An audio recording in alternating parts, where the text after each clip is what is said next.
Hello बच्चों, अब हम करेंगे question number 5। One of the acute angle of a right triangle is 36 degree, find the other. Question number 5 से आप में कह रहा है one of the acute angle of a right triangle. Triangle हमारा कौन सा है? राइट ट्रायंगल है। राइट ट्रायंगल का मतलब होता है एक एंगल आपका 90 डिग्री होना चाहिए। जैसे देखिए ये आपका ट्रायंगल है, तो हमने क्या किया, एक ट्रायंगल में एक एंगल आपका 90 डिग्री होना चाहिए। इस एंगल का नेम ये आपका 90 डिग्री हो जाएगा। तो वही कह रहा है एक राइट एंगल का एक एंगल आपका 90 डिग्री होना चाहिए। तो इसकी नेमिंग कर लेते हैं ए बी सी। फिर कह रहा है acute angle. Acute right angle का एक एक्यूट एंगल है, कितने डिग्री का है? सॉरी, राइट एंगल का एक्यूट एंगल है कितने डिग्री का है? 36 डिग्री का है। और एक्यूट एंगल का मतलब समझ रहे हैं, वो एंगल जो 90 डिग्री से कम होते हैं वो होते हैं एक्यूट एंगल।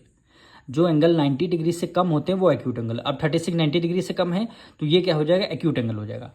एक्यूट एंगल कितना? कोई सब दोनों में से कोई सा भी एक एंगल आप लेट कर लीजिए, यानी ये आपका कितना हो जाएगा? एक्यूट एंगल 36 डिग्री आपको गिवन है। 36 डिग्री आपको गिवन है। अब देखिए आपको एंगल अदर एंगल कह रहा है, find the other. Other angle का मतलब है एक्स। एंगल ए हमने क्या लेट कर लिया? इसको एक्स लेट कर लिया।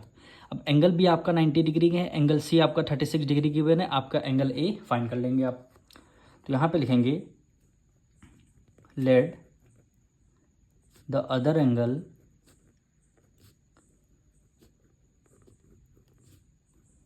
B X. हमने अदर एंगल को एक्स लेट कर लिया है।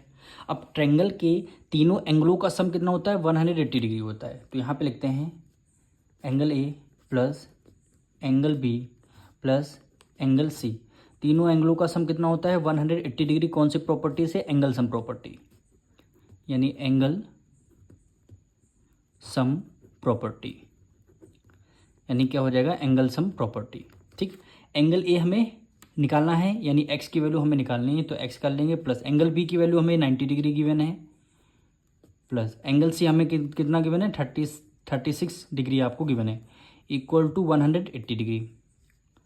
अब एक्स प्लस 9 में 3 ऐड कर लेंगे, कितना हो जाएगा? 12, यानी 126 डिग्री इक्वल टू 180। अब x की वैल्यू आपको फाइंड करेंगे तो 180 में से कितना माइनस कर देंगे? 126 क्या करना हमें? माइनस करना है। तो x की वैल्यू 10 में से 6 गया 4 आ जाएगा, 7 में से 2 गया 5, यानी x की वैल्यू क्या आ गई? 54 डिग्री। x की वैल्यू 54 डिग्री। 54 को हमने अदर एंगल x लेट किया था, other angle.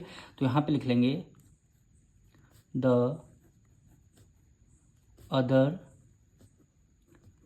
Angle B X let कर लिया, x की वैल्यू क्या आ गई? 54 आ गई। तो यही क्या हो जाएगा? हमारा आंसर हो जाएगा।